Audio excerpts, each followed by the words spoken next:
Ahora, sí, ¿qué es esta otra cosa que se ve acá azul más finita? Y el campo magnético inducido. Bien, eso si el material es ferromagnético, a su vez hay un campo inducido por esa corriente variable. Ese campo, ¿cómo es magnético inducido, cómo es con respecto al original? Se opone al Paralelo, ¿no? original. Se opone. Con lo cual, si se opone, va a tratar de contrarrestar, no hay igual intensidad, pero va a alterar el valor de la intensidad por ese campo inducido. Entonces, ahí es como una lucha y me puede alterar el valor de la corriente y eso me puede confundir. Entonces, si el material es ferromagnético, es una complicación por esta situación. ¿Se entendió la situación? Sí, lo que yo no entiendo es de qué forma visualizo la indicación. Porque, digamos, Ahora vamos lo vamos a mostrar. a... Primero entendamos el principio físico. Te pido un minuto y ya lo desarrollamos.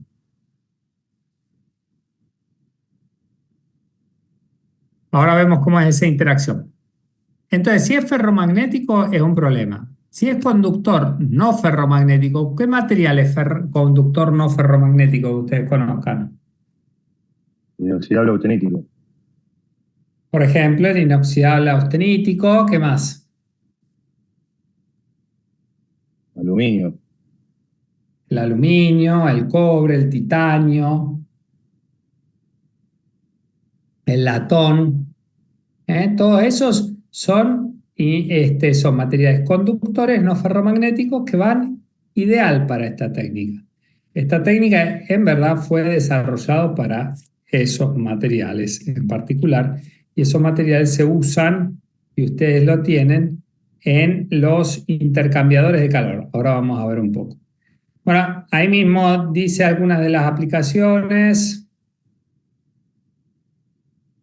Ustedes me escuchan bien, ¿no es cierto? Sí. Bien.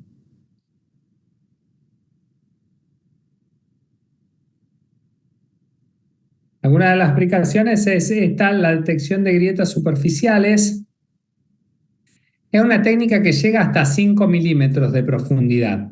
Si el material tiene 5 milímetros de espesor, me va a analizar todo el espesor del material. Si no, no. También permite determinar conductividad eléctrica y también permite medir capas de recubrimiento. De recubrimiento, por ejemplo, si tenemos un epoxi o otro material de recubrimiento muy adherido y yo quiero determinar cuál es el espesor, me lo puede medir. La Vamos a fisura tiene que ver. estar, puede estar, tiene que estar abierta a la superficie o puede ser Tiene que interna. estar, puede ser superficial o puede ser subsuperficial hasta esos 5 milímetros. Lo ideal es que sea superficial, pero puede medir. Vamos a ver, ahí nosotros tenemos un caso. Vamos a ver que ustedes tienen.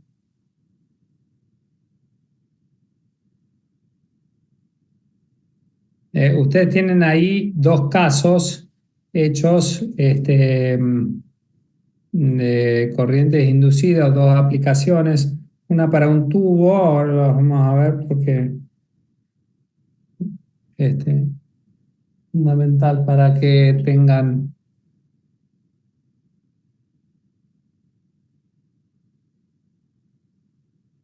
un... La estoy buscando.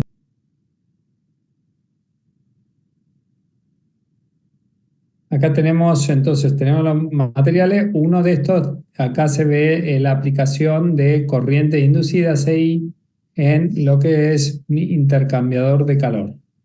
Ese es uno de los trabajos y después tenemos también hay corrientes inducidas a aplicaciones. Si nosotros vamos a ustedes están viendo a ver si lo estoy proyectando bien. Ahí. Ahí van a ver este trabajo, después lo van a ver en detalle ustedes, pero sí es importante. Este es un intercambiador de calor típico. Nosotros tenemos por un lado el cuerpo del intercambiador donde va un fluido y los tubos donde van otro fluido. Pueden ser rectos o pueden tener eh, varias vueltas, digamos, dentro de ese cuerpo. Acá está, es muy interesante el trabajo porque nos tomamos el tiempo para determinar, bueno, cuáles son. Todo esto es lo ideal, en verdad, de que nosotros pensamos esto. Después en el coloquio muchas veces se habla así, en estos términos, ¿no? Bueno, qué parte del material, qué estado de solicitación puede llegar a tener, en función de esos estados de solicitación, qué mecanismos de daño, cuál es el modo de falla, qué inspecciones podemos hacer y qué es lo que estaríamos controlando. En el DAS tubular, en el estado de solicitación, expresión interna, tracción, compresión y flexión. Los mecanismos de daño son corrosión localizada o generalizada, erosión y fatiga, sobre todo en las zonas de encuentro puede haber fatiga en las conexiones. Hay un mecanismo que es el fritting, que es un desgaste localizado en las zonas de los baffles. Bueno, el modo de falla son pérdida de espesor. Este es un modo de falla porque va perdiendo capacidad de resistencia. O sea, si yo tengo un 5% de espesor remanente, es una falla de ese material. Pinchaduras o fisuras de fatiga. Las técnicas de inspección, bueno, todavía se hace esto y se hace mucho. Bueno, hago una prueba hidráulica. Por ejemplo, lleno el cuerpo de presión y si sale agua por los tubos, está pinchado. Es difícil de determinar cuál hay. Pero es que, bueno, puedo fijarme, me fijo cuál está perdiendo antes de que se arme un enchastre. Veo con una camarita a dónde está la pérdida, si la puedo localizar. Podría trabajarlo un poco y es un ensayo apropiado. También se hace la prueba neumática sobre cada uno de los tubos, o sea, lo tapo del otro lado o lo tapo depende si es varias vueltas, en general tienen distintas etapas y están seccionadas acá, puede ser, por ejemplo, 2 etapas y entonces tenemos la parte superior es la ida y la parte inferior es la vuelta. Tapo la parte de salida y le meto aire. Si baja la presión, está pinchado ese tubo. Es un tipo pasa, no pasa. ¿Se entiende el análisis que estamos haciendo? Sí. Sí, sí. La otra es mediante esta técnica que, porque los tubos tienen menos de 5 milímetros, me va a permitir hacer como un mapeo. La información que me va a dar en este caso es un mapeo de todo el largo del tubo. Espesor remanente, si hay fisuras, todo lo voy a poder ir identificando de esta manera. Entonces ahí está descrito particularmente. El ensayo tiene esta visualización que, como vemos, no es muy amigable. Con el tiempo se ha ido desarrollando. Ven, acá nosotros estamos viendo el cambio en la corriente, cambia la reluctancia y entonces yo lo veo en la bobina, tanto puede ser una bobina receptora. Y entonces se visualiza eso de esta manera. Es bastante complejo, requiere, acá yo veo amplitud y cambio de fase de la señal y eso me va a estar hablando. Lo importante es una correcta calibración, que ustedes van a ver que en el ejemplo se han hecho una ranura, un agujero y una pérdida de material que sería un agujero no pasante. Y entonces la inspección son este tipo de sondas que se mandan tubo por tubo y en el recorrido en la computadora va registrando ¿qué es lo que va pasando? Acá la corriente tiene este circular de esta manera y entonces cuando hay un agujero, por ejemplo, se ve una alteración y el equipo ya me va a ir tirando una imagen, si está bien calibrado, ya más amigable. Esto claramente que me va tirando una imagen del mismo intercambiador, yo lo voy a parametrizar a esto, lo voy a cargar y me va a ir dando en colores cuál es la pérdida, si es un 10%, si es entre un 0 y un 10%, si es entre un 20 y un 30%, si es un 40% y si es más del 50%. Entonces tendré coloración en función de eso, del estado de los tubos. Perdón, profe, ¿pérdida de qué sería en este Sí. caso lo que te va Pérdida el- de espesor. ¿Cómo Pérdida de hace espesor remanente del material. Acá, este tubo va perdiendo. Claro, pero lo que no entiendo es cómo hace la sonda para saber eso, cuánto espesor falta. ¿Qué mide? Lo sabe porque las sondas se hacen especiales, está bien la pregunta. Las sondas se hacen con un diámetro conjugado bastante ajustado y se calibran de esa misma manera con respecto al tubo. Entonces, en verdad lo que va a estar midiendo es pérdida de corriente inducida y esa pérdida de corriente inducida es porque tiene menos espesor. Entonces, ya tanto porque sea una distancia hacia la sonda, que le falta espesor del otro lado, como tiene poco espesor, nosotros vamos a poder transmitir menor valor de corriente, distinto valor de corriente en verdad, y eso es lo que va a sensar la sonda. O sea, tenemos una sonda para cada tipo de tubo, digamos. Una sonda para, no solamente para cada tipo de tubo, sino una sonda que se fabrica para cada aplicación. O sea, yo tengo que hacer un intercambiador y me tengo que fabricar la sonda. La sonda se va desgastando y se va inutilizando durante la inspección. Con lo cual, lo propio es que yo fabrique la sonda para esa inspección, calibro el equipo, o sea, verifico qué tipo de señales y las registro según el efecto y hago toda la exploración y después la sonda lo más probable es que me quede inutilizada. Matías, Depende de la una cantidad de consulta. tubos. Sí. Matías, una consulta. Entonces, conceptualmente, ve la caída de la corriente inducida. Eso es lo que ve cuando encuentra una discontinuidad. Sí. La caída, el cambio en la orientación de esa corriente, todo eso ve, porque también ve el cambio de fase de esa corriente. Perfecto. Pero ¿cómo hace para censar eso? ¿Cómo hace para comparar eso por comparación con la calibración? O sea, yo tengo un mismo tubo, tengo que tener varios tubos en verdad, de iguales al que voy a inspeccionar, con defectos, y yo voy a ir viendo qué tipo, no puede tener cualquier tipo de defectos el tubo, porque en general los mecanismos de daño están asociados a los estados de solicitación, y yo busco particulares mecanismos de daño. Entonces, yo hago defectos de distinta severidad de esos mecanismos de daño y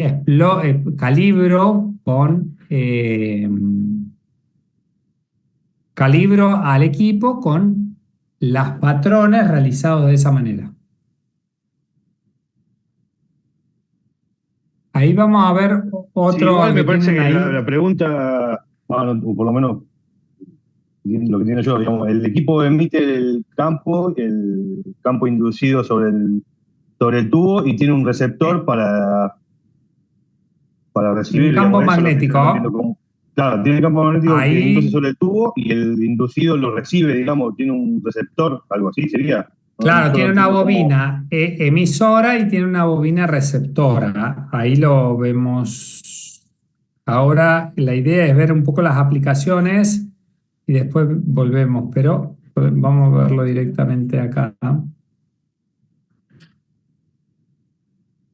Creo que me repite, era hasta 5 Milímetros. milímetros, centímetros, milímetros. ¿Ven acá la corriente, el apunte? Entonces nosotros vemos en esta imagen que tenemos una bobina inductora. ¿Lo ven? ¿Están viendo? Sí, La amarilla es la bobina de inducción y la blanca es la bobina de medición.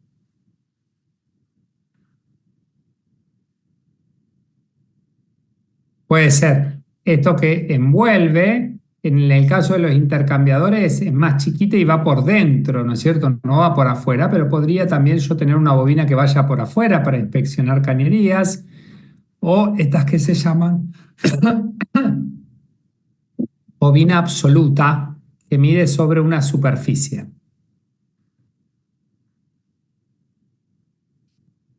¿Ven? Cuando la corriente cuando el defecto tiene el mismo sentido que la fisura es paralela a la corriente, no se ve afectada y entonces no puedo detectarla. Ven que la corriente cambia, sobre todo cambia su circuito y entonces eso es lo que está midiendo la bobina, para generalizarlo.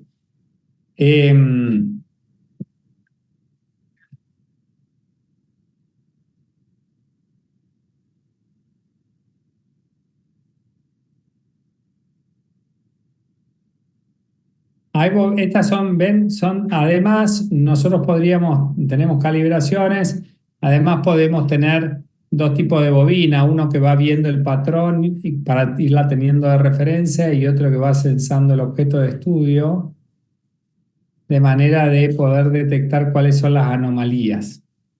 Vamos a ver, acá tenemos otro ejemplo donde está bien parametrizado, desarrollamos con un compañero de usted. Ven, estos son los que tengan trabajos adicionales para recuperar nota. Estos son trabajos que hemos desarrollado con compañeros para desarrollar nota. Por ejemplo, en corriente inducida, ven, acá hicimos lo que es todo el proceso de calibración. Este es un patrón de calibración, podría tener distintas ranuras, en este caso.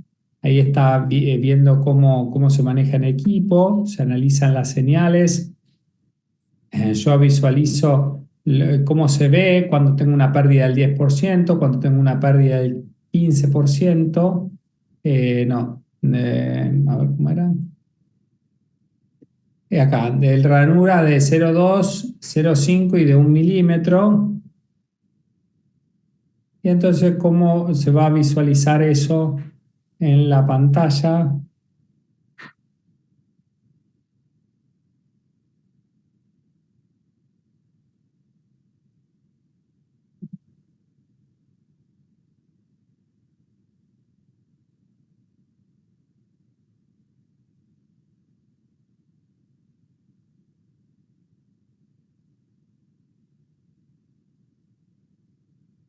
Y después procedemos a la inspección.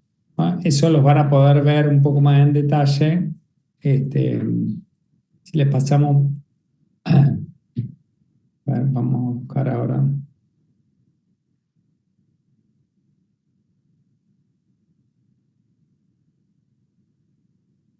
Las ventajas son que la indicación del estado del material es instantánea. Está bien, cuando son muchos tubos los intercambiadores.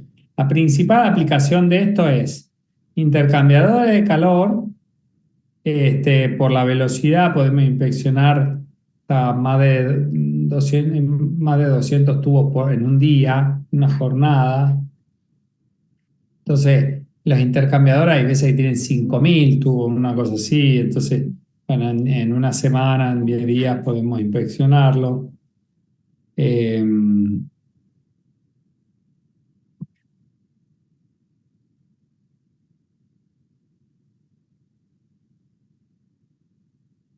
se adapta el criterio al sistema pasa no pasa y eso lo podemos traducir después en un programa como el que vimos con colores y entonces me permite una fácil identificación. El equipo es portátil, puede hacerse con baterías, con lo cual aumenta la portabilidad. Las limitaciones, bueno, requieren mucha capacitación del operador, y esto es clave en el éxito de los resultados. A veces que el que hace el ensayo, como vimos, ¿no? Puede ser un nivel de formación más acotado, pero el que interpreta los resultados sin duda tiene que tener mucho conocimiento para después hacer una buena evaluación. El método aplicable es solo en materiales conductores y la profundidad está limitada a 5 milímetros. Este es un punto, no habíamos terminado de decir que qué pasa cuando es ferromagnético, porque está limitado a conductores no ferromagnéticos, sería la idea.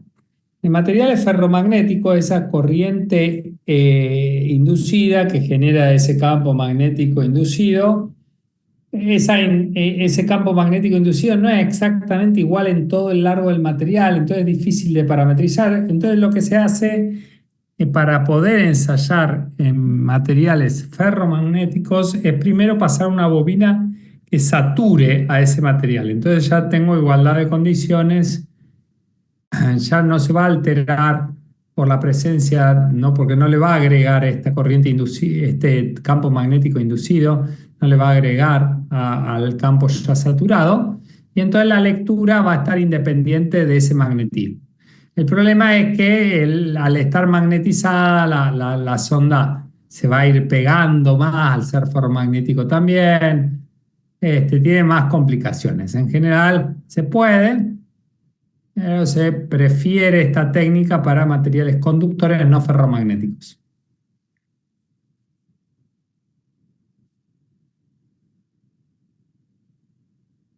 Entonces el problema con los ferromagnéticos es justamente que en cada punto, en principio, hay un campo remanente aleatorio y que uno tiene que convertirlo a lo largo de todo. No sé si me explico ese es el problema que tiene, no es que no se pueda o que el campo que sean distinto.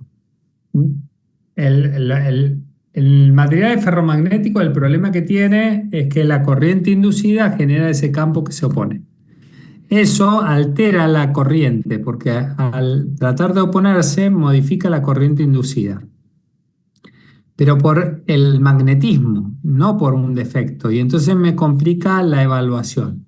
Y entonces yo tengo que primero saturarlo antes de hacer el ensayo. Yo tengo que pasar con una bobina saturando y después paso con esta bobina de corriente inducida para realizar el ensayo. Se puede hacer, es más engorroso, no siempre los resultados son tan óptimos como en los materiales conductores. Ok. Bien. La segunda de las técnicas se llama EMAT, y acá acordémonos, es un traductor electromagnético acústico. Esto es importante. Es electromagnético, es acústico, es un traductor. Si es un traductor acústico, ¿qué técnica es? ¿El sonido? Ultrasonido. Es ultrasonido. Entonces, el EMAT es ultrasonido. Eso es lo primero que le tiene que saltar. Es un traductor electromagnético acústico, es ultrasonido. Ahora, es un ultrasonido que yo no lo voy a generar. ¿Cómo generaba yo ultrasonido en la pieza? Y por onda de presión. Bien, o de corte, por ondas vibratorias que yo hacía. ¿De dónde nacen las ondas esas? Del transductor. Del traductor, del piso eléctrico, y necesitábamos continuidad, ¿sí? Continuidad del material para poder irlo haciendo eso. Sí, ¿No por me intermedio acuerdo? del acoplante. Por intermedio del acoplante. El acoplante me iba a darme esa continuidad, exactamente.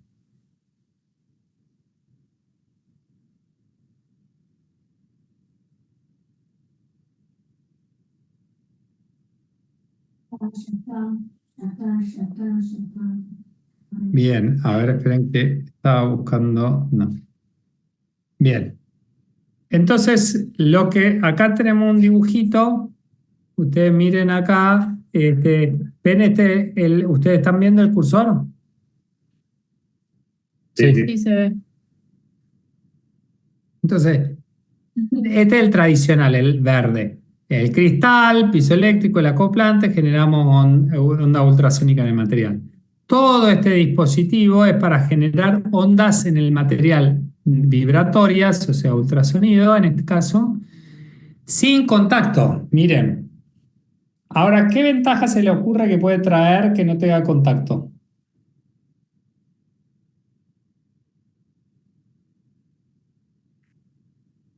Que no necesite, no que no tenga, no necesite. No te importa la superficie.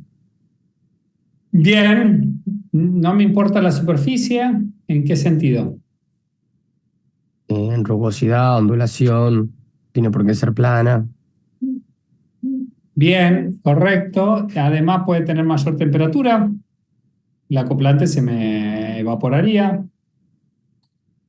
Además puedo ir más rápido, hasta 10 veces más rápido puedo ir con esta técnica en la inspección que con la técnica con acoplante. Porque justamente uno de los problemas es ese, que si voy demasiado rápido pierdo acoplante.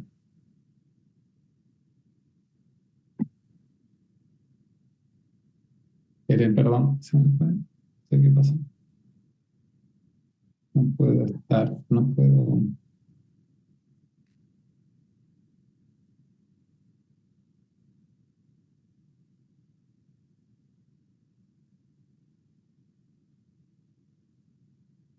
Segundo, ahí creo que quería hacer el video. ¿Ustedes lo tienen ahí? Vamos a ver algunos de los videos estos que están cargados. Voy a mostrar. Igual lo tienen todos para ver.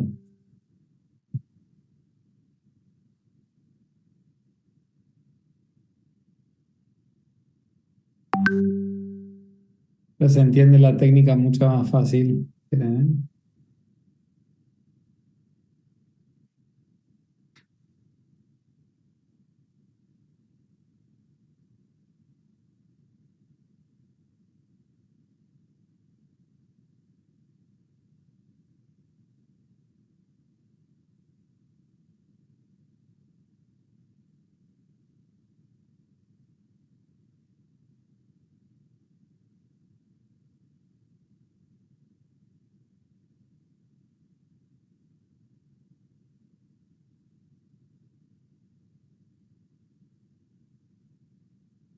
Acá tenemos el material. El material, nosotros vamos a aplicarle una corriente, un campo magnético variable a través de una bobina. No necesita contacto, justamente. ¿Ustedes están viendo el video? Sí. Sí, Sí, sí. se ve. Sí, profe, se ve. Entonces hacemos esa corriente variable. Según la configuración de las bobinas y la corriente, va a ser el tipo de ultrasonido que nosotros logramos en la pieza. Pero no nos centremos en eso, no le agreguemos dificultades.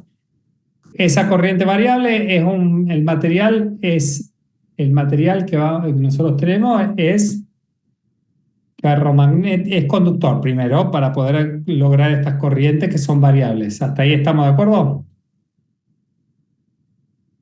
Sí. Bien, pero miren lo que hace. Se le agrega un imán permanente. Miren lo que está mostrando acá. Acá hay un imán permanente y unas corrientes.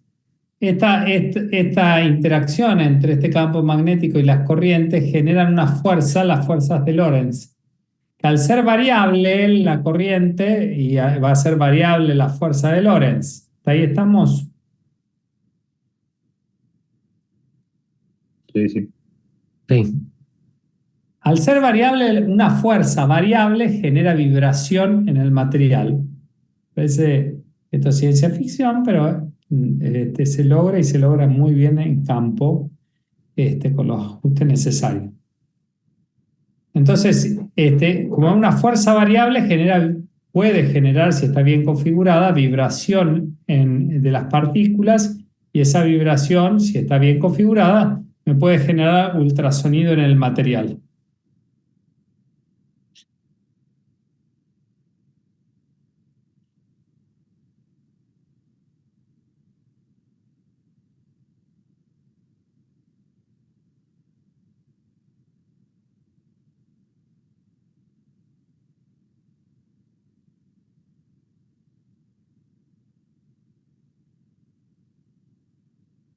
Y después el material es explorado y yo también voy a recibir esa señal. Espera. El material, entonces su exploración me va a devolver información también a través de vibración de las partículas. Eso altera el campo magnético y va a ser leído por la bobina.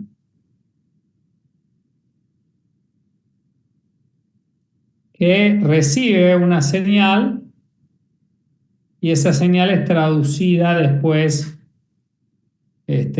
con todas las calibraciones y demás en un defecto. Quería ver qué era algo.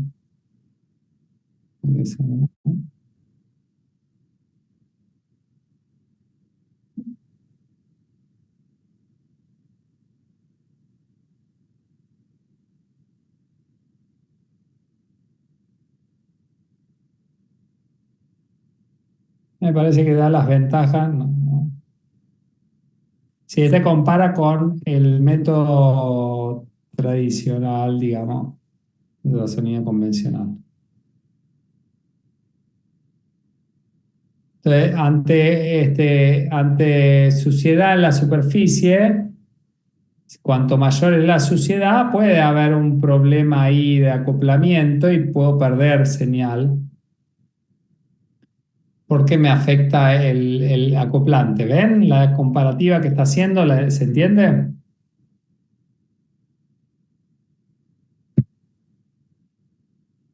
Sí, profe, ¿podría repetir cómo hace después para medir la onda que vuelve? Sí.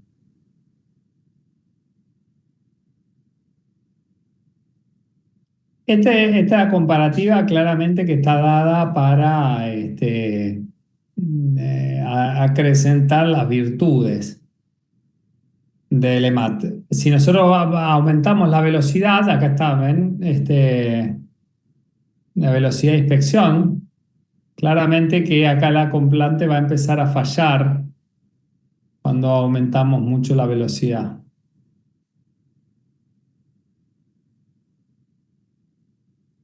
Estas no son kilómetros de inspección, ni a palo es tan rápido.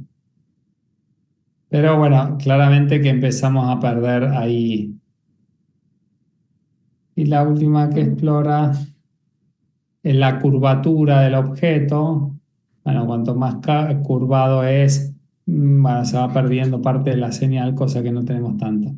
Y acá es la temperatura, la superficie podríamos idealmente medir tanto superficies muy bajas, temperaturas muy bajas como temperaturas muy altas, sin tener tanta afectación de los resultados.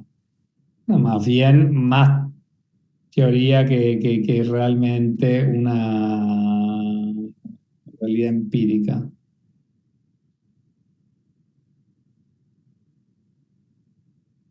Vamos a ver de vuelta el tema de la recepción. Lo que pasa en la recepción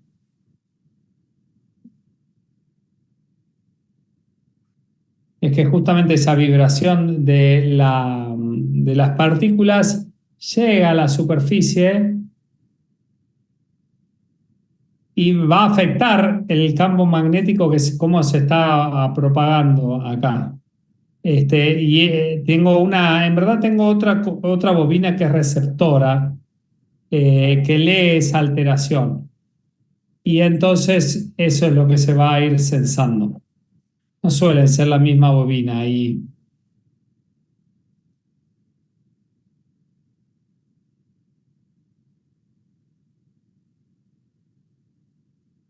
Matías, y respecto a espesores,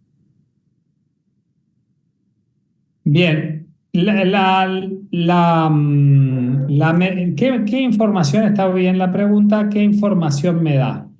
En verdad me da información más que nada de espesores remanentes. No caracterizo defectos con esta técnica. Me da espesores remanentes, me hace un mapeo rápido de grandes extensiones de tubo, porque justamente la velocidad es una ventaja. Entonces me da un mapeo del espesor remanente en los tubos. Nosotros lo hemos hecho en calderas, que por ahí, calderas de potencia, que son como un edificio de grande. Y entonces Está tenemos, bien, sí. Me refería a que la medición del espesor, hasta qué alcance tenemos y si la aplicación sería para medir, por ejemplo, la degradación por corrosión. bien, es para medir la degradación por corrosión en tanto y en cuanto hace un mapeo de espesores. No tiene una limitación, puede medir hasta más de media pulgada, sin problemas. Y después, si es mayor, sí, ya se pierde gran parte de la técnica. Pero en general se la utiliza para medir hasta 10 milímetros. Anda correctamente. Eso por un lado. Por el otro lado, entonces, ¿se entiende cuando yo digo que qué información me da? Me hace un mapeo de espesores, eso se entiende. Continuo, porque me hace un mapeo de espesores que si yo lo paso, por ejemplo, en la generatriz de mayor solicitación termomecánica de un tubo, me hace el mapeo de todo el espesor remanente a lo largo de toda esa generatriz, que podría ser de todos los tubos de una pared de una caldera, por ejemplo.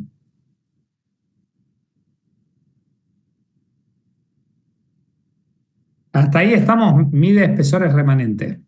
Pero también es cierto que esta técnica permite permite hacer un relevamiento cualitativo de degradación microestructural. La vibración de estas partículas es afectada por la microestructura y eso se ve en la amplitud. Y entonces, podría medir degradación microestructural a nivel de desgranamiento.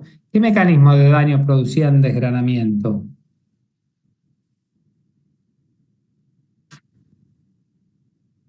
Corrosión intragranular. Corrosión intergranular.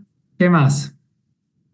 La corrosión intergranular yo la podría ver desde la superficie. Está siendo corroída con otra técnica, pero sí. ¿Qué otra técnica más? ¿Qué otro mecanismo, digo, más produce ese desgranamiento que vimos nosotros? Hay dos más que son, uno que lo vimos en el curso.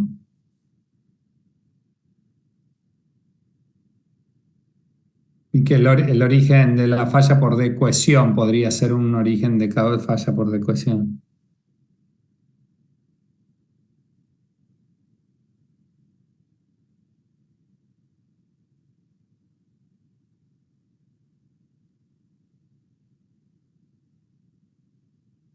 ¿Escuchan?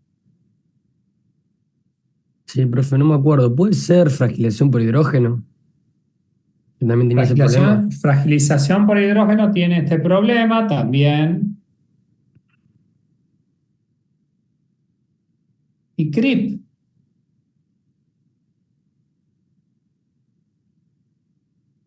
¿Están ustedes?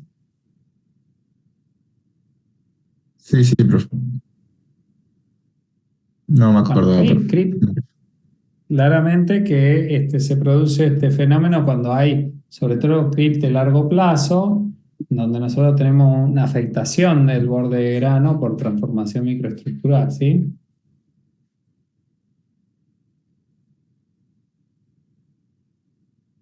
Bueno, el material, ¿cómo tiene que ser entonces para esta técnica?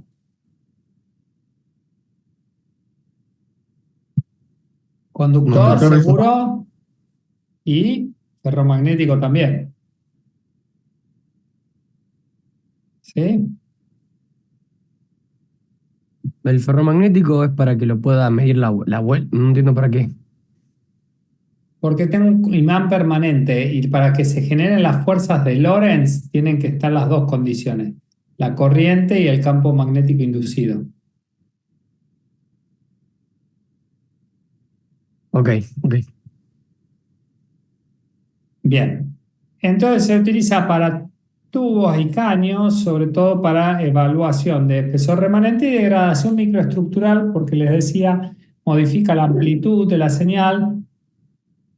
No suele ser conclusiva, yo tengo que sacar una muestra, pero es distinto sacar de una caldera, piensa en un edificio de 10 pisos, sacar un tubo de cada lugar para ir pudiendo hacer un muestreo, que la técnica me diga, bueno, podés tener problema en esta región y saco un solo tubo de esa región para verificar la degradación microestructural. No siempre la degradación microestructural se da en una unidad de igual manera.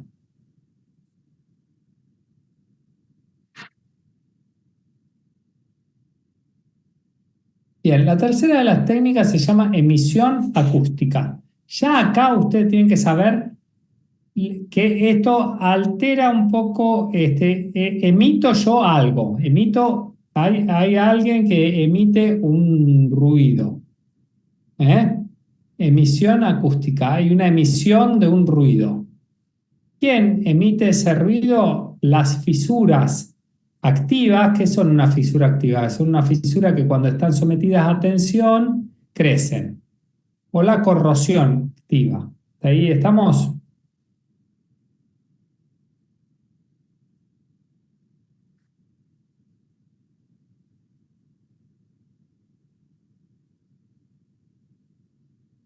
¿Escuchan? Sí, estamos.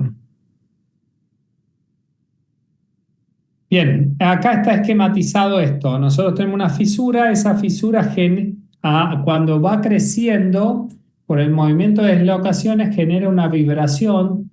Si yo fuese capaz de medir esa vibración, podría triangular su ubicación y detectarla. No puedo caracterizarla, voy a tener que ir con otra técnica a caracterizarla, pero sí puedo detectarla.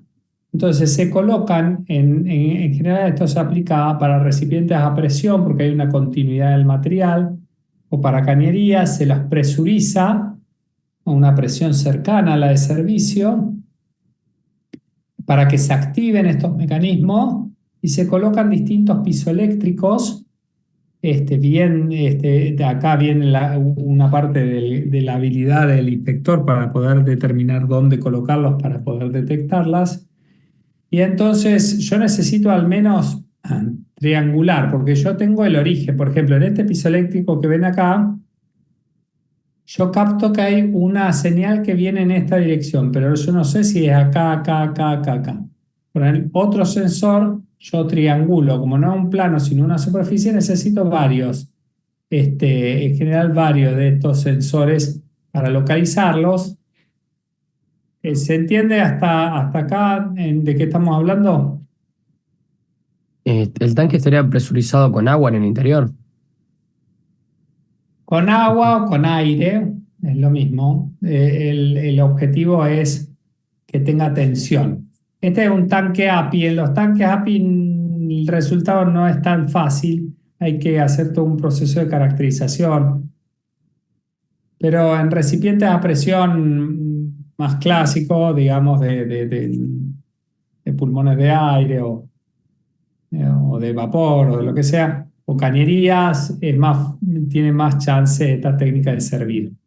Un ensayo más bien pasa, no pasa también, es cualitativo. La Secretaría de Energía sacó una resolución que permite a los tanques API hacer el ensayo de emisión acústica para evitar abrirlo, porque tiene varias contras el tener que abrir un recipiente de los tanques API. ¿Saben? Los tanques API son esos tipo tortas que almacenan hidrocarburos que se ve en las refinerías. En general, muchas plantas lo tienen porque tienen almacenaje de fuelo y lo demás, pero. Ahora, lo importante es esto. A diferencia de las técnicas no destructivas generales que vimos, que nosotros generamos la señal, En este caso, la señal la genera el defecto en su avance. Esto es importante. Si la fisura no está activada, o sea, no está creciendo, no está de alguna manera generando ese borde de inestabilidad plástico, ese movimiento de dislocación en el borde, y no va a verse. Pero entonces el defecto, corrosión activa o fisuras generan la onda y nosotros la recibimos por estos sensores que colocamos estratégicamente. Profe, ¿le hacemos emitir sonido a la fisura? ¿Por qué? Porque le estamos sometiéndole a un estado de tensión a esa zona. La estamos haciendo crecer. Claro. La estamos haciendo crecer. La fisura cuando crece hay movimientos de dislocaciones en su vértice intensos y eso es lo que intenta captar. El ensayo tiene muchas dificultades y tardó mucho en aplicarse en campo. Hoy se aplica para esto, para lo que decía. Algunos casos, cañería es tipo un calibre pasa no pasa para fisuras que son importantes y yo no tengo otra forma de evaluarlo al recipiente.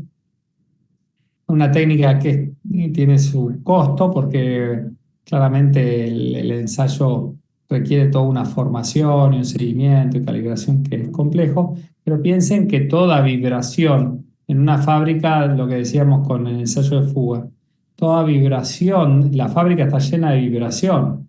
¿Cómo logro aislar la señal de una fisura creciendo de toda una estructura que está vibrando? ¿Se entiende?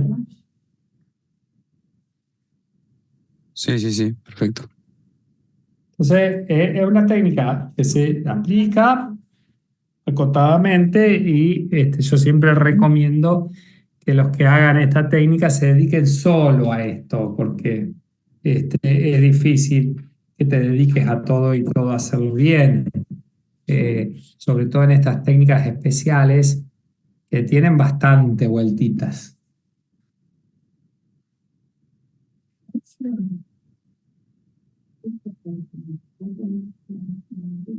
Y, profe, ¿podría ser que el tanque siempre estuviera conectado a los sensores?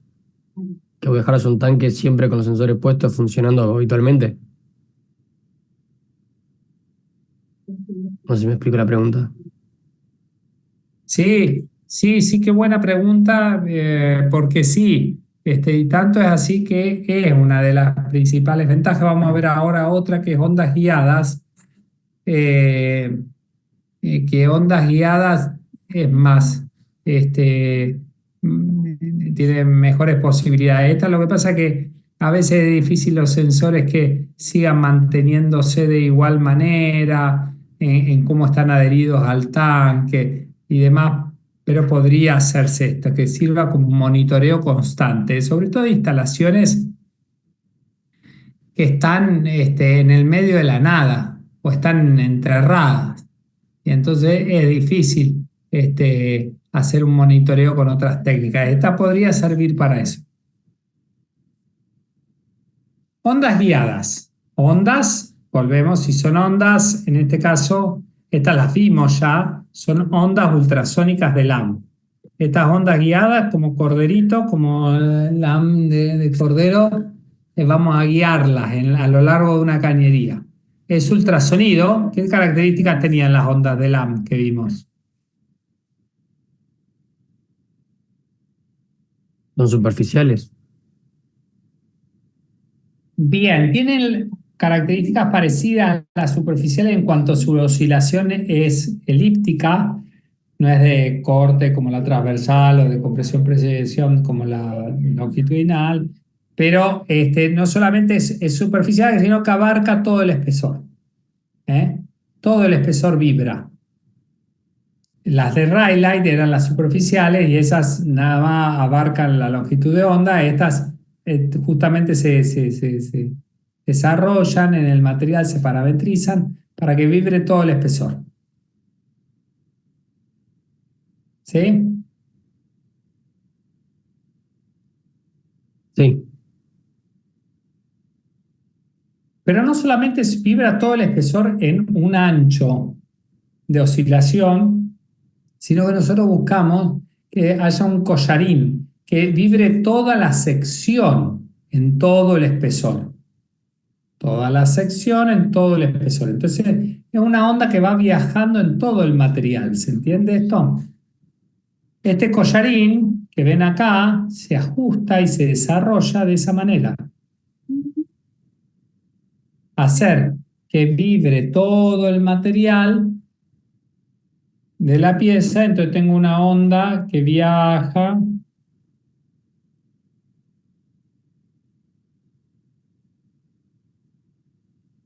en el material. ¿Y el mismo collarín también recibe? ¿O solo emite ahí? Y el mismo collarín recibe, sí. El mismo collarín es el que recibe. Es como si fuese la onda pulso eco, digamos la técnica. Lo que permite esto, que es un nivel alto de energía en el ultrasonido, permite que la onda viaje mucho. Esta construcción de la onda hace que se retroalimente la onda, no pierda, no haya tanto un fenómeno.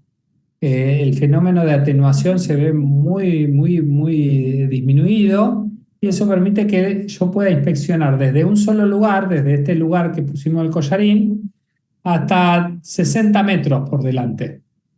Y esto es muy conveniente para cañerías que están enterradas, que no tengo que desenterrar. Cañerías que están aéreas, que si yo quiero inspeccionar los 60 metros, tengo que construir 60 metros de andamio. Ahora, la información que me da es limitada en cuanto me da cuando hay una anomalía, pero no me habla mucho de qué características tiene esa anomalía y entonces yo tendría que ir a inspeccionarlo a ese lugar. Pero una cosa es excavar una porción de 1 metro y otra es excavar 60 metros. Y una cosa es construir 60 metros de andamio y otra cosa es construir un cuerpo de 1 metro cúbico de andamio. ¿Sí? Y Matías, la posición de esa anomalía la tenemos respecto del collarín. Claro, eso es. La principal ventaja es eso, que me determina una anomalía en tal, a 15 metros usted tiene una anomalía que es grave o no es tan grave, eso sí también me lo dice, pero no sé bien de qué se trata. Hay veces que puedo inducir porque sé el mecanismo de daño que puede estar presente, entonces yo puedo más o menos inferir de qué se puede tratar, pero para caracterizarlo voy a tener que ir a ese lugar. ¿Y te Esta dice técnica, veo, qué posición en el perímetro o solo qué longitud está no. ¿Qué longitud? No, está bien la pregunta, me dice la posición, pero no la localización ahí, en el perímetro. Esto sí se utiliza, por ejemplo, para cañerías, gasoductos en Arabia Saudita. Digo de Arabia Saudita, pero también se puede utilizar en la Patagonia. Arabia Saudita suele tener más plata para invertir en estas cosas, ¿no? Pero yo podría comandarlo satelitalmente y cuando haya una anomalía me dispara una señal satelital y entonces va el equipo para verificar la situación. Y tengo monitoreada la instalación remotamente. ¿Se entendió hasta acá?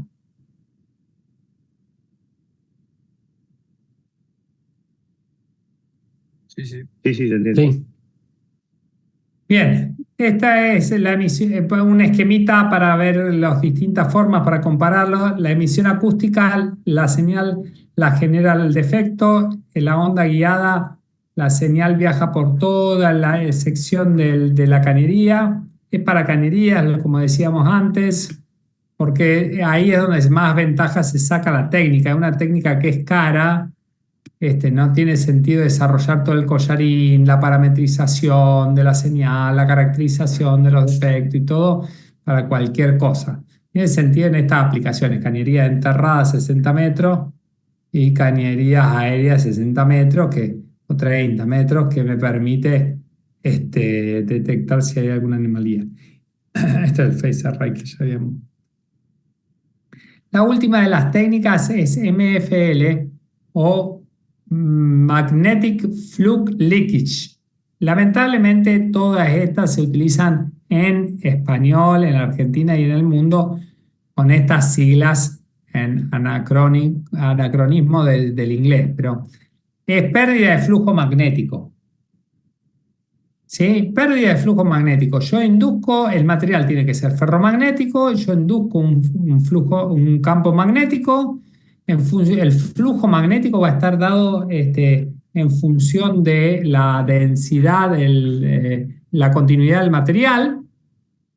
Si el material va a haber un aumento de la densidad del flujo magnético en esta zona, si yo tengo pérdida de material, cuanto más chiquititas sean las bobinas,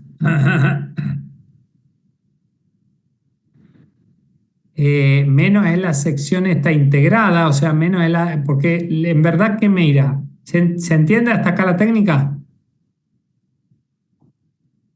Una vez más puede ser. Sí.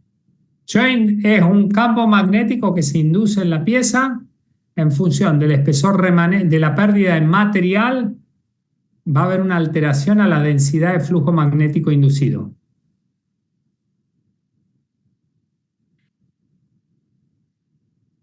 Ok. ¿Sí? Yo tengo entonces la bobina y tengo acá en el medio tendría un sensor.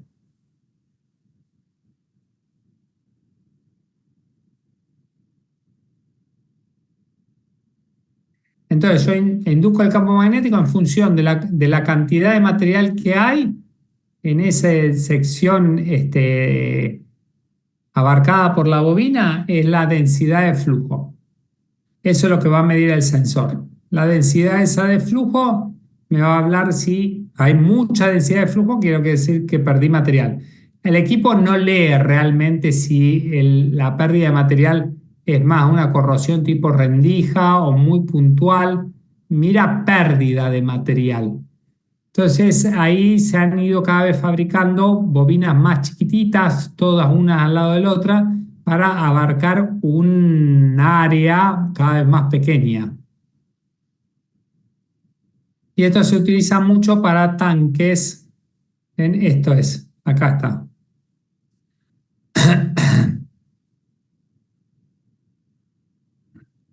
Sería Se algo utiliza similar mucho. a como partícula con un yugo, No, pero en digamos. particular yo mido el campo de fuga y se me acumulan las Está bien. partículas para verlo. En este caso Acá puede ser está hay una afuera. medición, claro. Sí.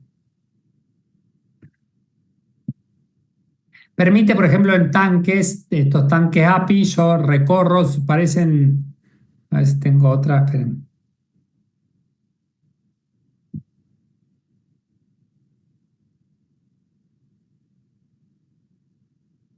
Acá hicimos otro trabajo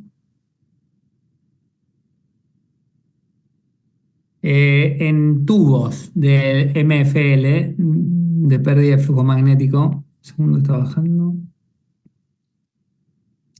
Y también hicimos una caracterización acá de ondas guiadas para que lo vean también.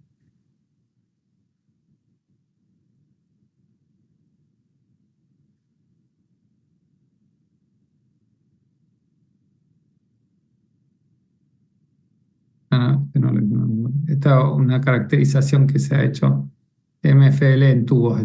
Pero este sí, este de ondas guiadas sí lo desarrollamos en un tubo, cómo se parametriza, cómo se obtienen las señales. Está bastante simpático.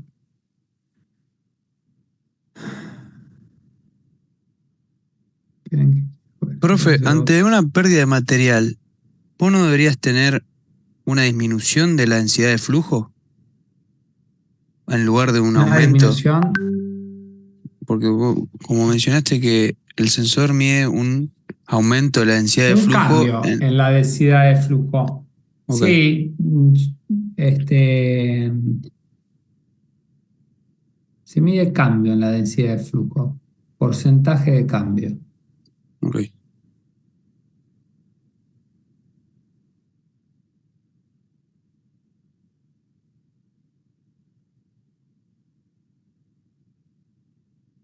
¿Creen que quería ver?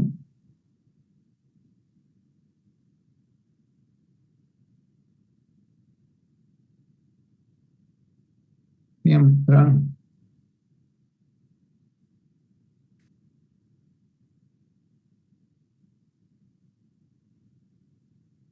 Ok, le muestro.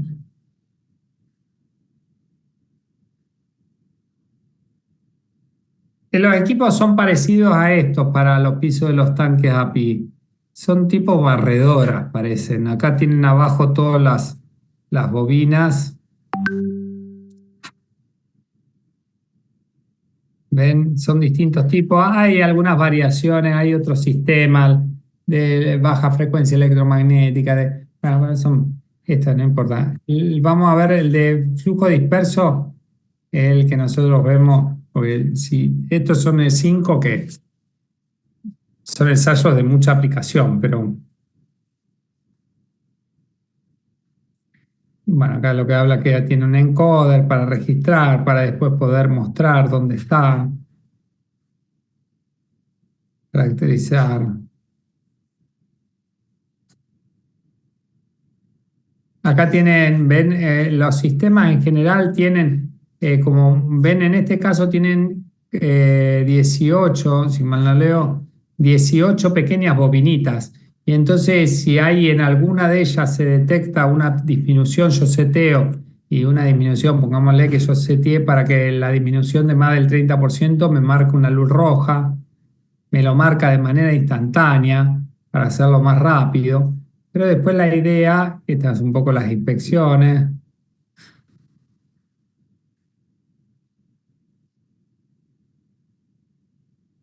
Estas son sondas más chiquititas.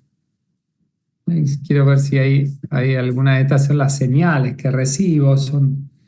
Acá vamos a parametrizarlo un poco los distintos valores, pero me permitiría terminar en algo parecido a esto, que yo puedo de la topografía en espesor remanente de los tubos, del piso del tanque en este caso.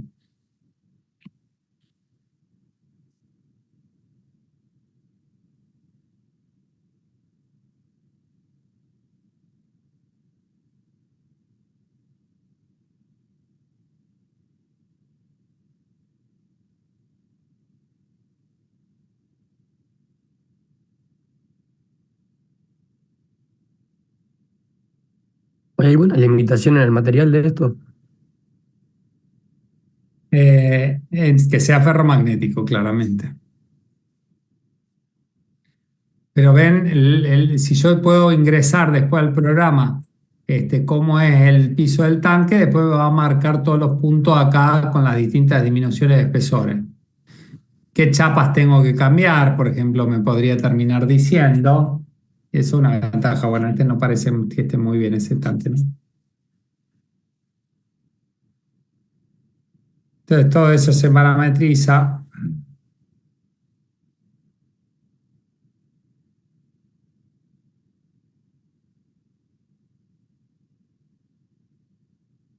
Es un recorrido.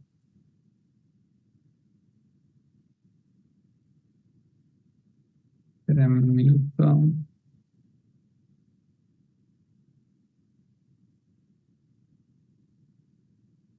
¿Acá están viendo la tablita?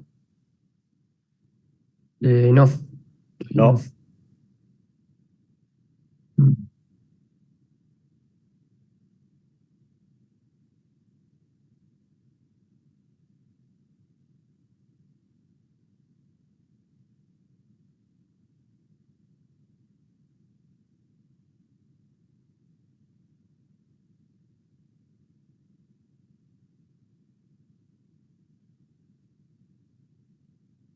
Ahora.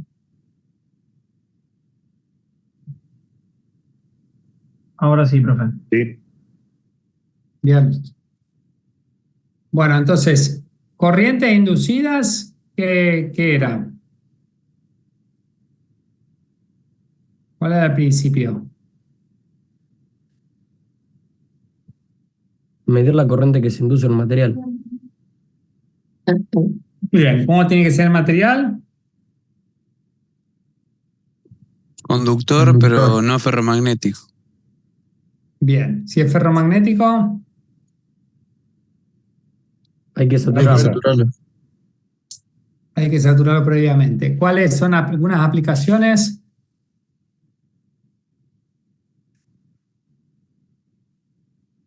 Intercambiadores de calor.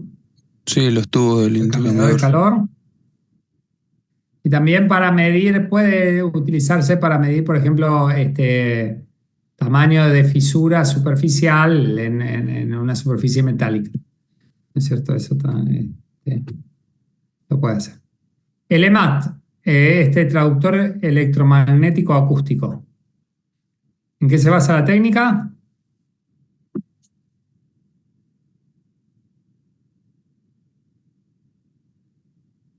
Crear una Similar a onda, ultrasonido. crear una onda mecánica a partir de un Ultrasonido sin campo contacto. magnético. Bien, exacto. ¿Qué me permite cómo tiene que ser el material?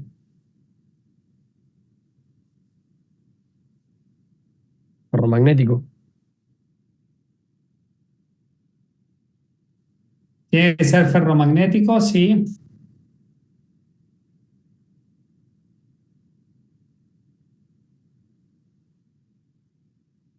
¿Y qué información me va a dar de la inspección? El espesor remanente. Sobre el remanente y qué más. Y me dice, degradación microestructural. bien, y degradación microestructural. Cualitativa, está bien. Tendré que sacar después un tubo para corroborarlo y hacer el ensayo. ¿Qué ensayo yo podría hacer para verificar esa degradación microestructural? Ensayo destructivo, ¿no? Metalografía. Ultrasonido convencional. No, más simple, digamos. Sí. Capaz, en la metalografía No lo es, podría ver no es quizás. ultrasonido convencional, Matías. No, porque el ultrasonido convencional no me da la degradación microestructural. La micro. Sí, sí está bien, el ultrasonido convencional me sirve para verificar los espesores, los mínimos espesores los verifico con el ultrasonido convencional que tiene mayor sensibilidad. Pero no, en un ensayo de tracción podría hacerle. Entonces, si hay degradación microestructural, yo voy a ver muy acusado en el ensayo de tracción esa diferencia. Estamos buscando degradaciones microestructurales importantes, ¿no? Bien. Emisión acústica, ¿en qué se basa?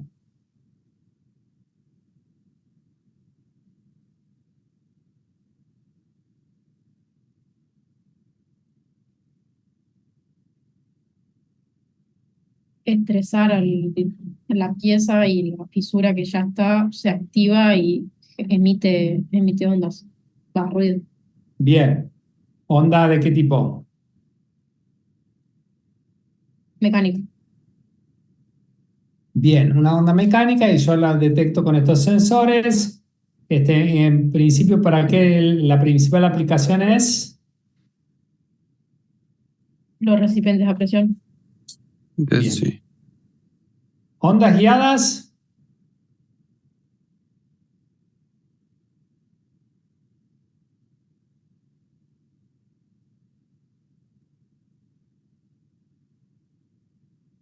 Determinar fisuras o fallas en cañería, digamos, principal la utilización, por ultrasonido. Bien, exacto. Sobre todo en cañería de muchos metros, enterrada o aérea. Bien. Y después MFL o pérdida de flujo magnético. Medición del cambio de densidad de flujo. Cuando aplicamos un campo magnético constante, ¿es este campo? Sí. Sí. Bien. Perfecto.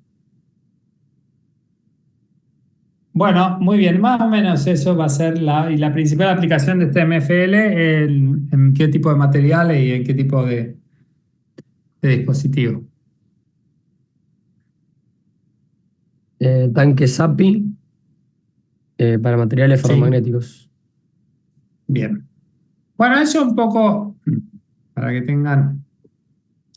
La idea es hablarlo un poco así en el coloquio, en tanto y en cuanto no se empiecen a mezclar o no se puede El coloquio dura 15 minutos, no es mucho. En general vemos alguna aplicación y hablamos un poco sobre eso, ¿no? La idea es que sea integrador de competencia, o sea, de esa capacidad que ustedes tienen para hacer una evaluación de un caso concreto. La vamos hablando, no es una situación como que disminuir el estrés que ya les genera el examen oral, porque tienen pocos. El tema es cuando empiezan a trastabillar en lo conceptual, bueno, las preguntas van siendo un poco más puntuales, no es para sonarlo, sino para ver cuál es el concepto que no está bien incorporado y eso no les permite aplicar el saber, ¿sí? En general, cuando a nosotros nos cuesta aplicar el saber, y lo mismo con los ejercicios, por ejemplo, de radiografía. Cuando le empezamos a agarrar los ejercicios de radiografía, es algo ahí del principio que no lo tenemos tan claro y que no nos permite aplicar ese saber, ¿no? Es un poco coloquio.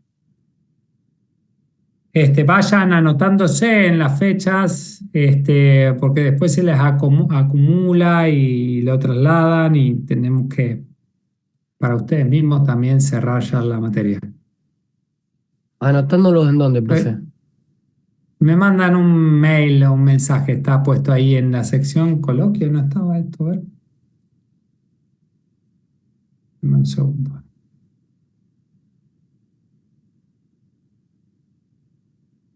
En la plataforma.